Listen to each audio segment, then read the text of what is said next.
Serial वसुधा में एक ऐसा मोड़ आया है जिसने सबको हिलाकर रख दिया है। देव ने वसुधा के साथ अपने रिश्ते को भुलाकर बेशर्मी से नंदिनी के करीब आना शुरू कर दिया है। अब तो बात सिर्फ करीब आने तक नहीं रुकी दोस्तों। देव और नंदिनी की शादी की तैयारियां और बातें खुलेआम होने लगी हैं। ये सब देखकर वसुधा का दिल टुकड़े टुकड़े हो गया है। वो अपने कमरे में अकेले बैठी है। उसकी आंखों में आंसुओं का सैलाब है और दिल में देव के दिए हुए धोखे का गहरा जख्म। उसका दिमाग बार बार एक ही सवाल पूछ रहा है, देव ने मेरे साथ ऐसा क्यों किया?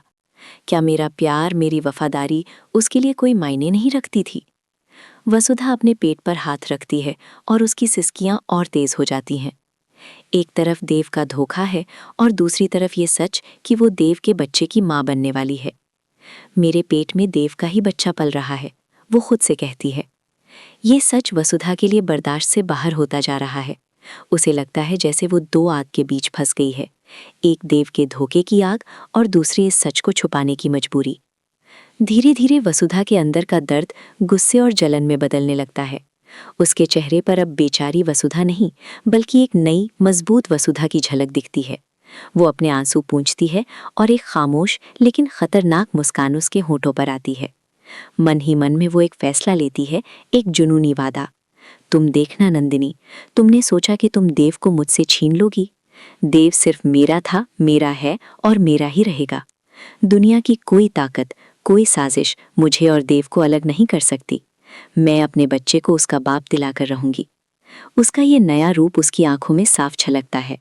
इसी जुनून के साथ वो सीधे उस लिविंग रूम में जाती है जहां देव और नंदिनी शादी की बातें कर रहे हैं। वसुधा बिना किसी आवाज के नंदिनी के सामने जाकर खड़ी हो जाती है। नंदिनी, जो देव के साथ हंसी खुशी में डूबी थी, वसुधा को देखकर एक पल के लिए रुक जाती है। वसुधा एक तीखी मीठी मुस्कुराहट के साथ नंदिनी को देखती है और उससे कहती है, नंदिनी मैडम, आपकी नाक का सारा मेकअप खराब हो गया है। आपकी खुशी इतनी ज्यादा है कि आपका ध्यान खुद पर नहीं है।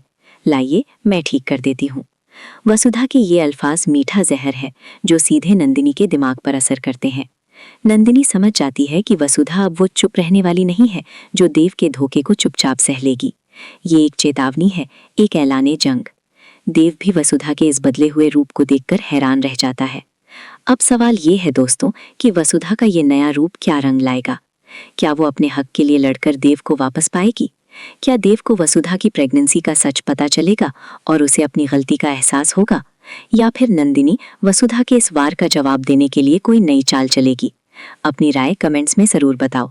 वीडियो पसंद आए तो लाइक करो, शेयर करो और ऐसे ही ज़बरदस्त ट्विस्ट्स के लिए चैनल को सब्सक्राइब करना बिल्कुल मत भूलना।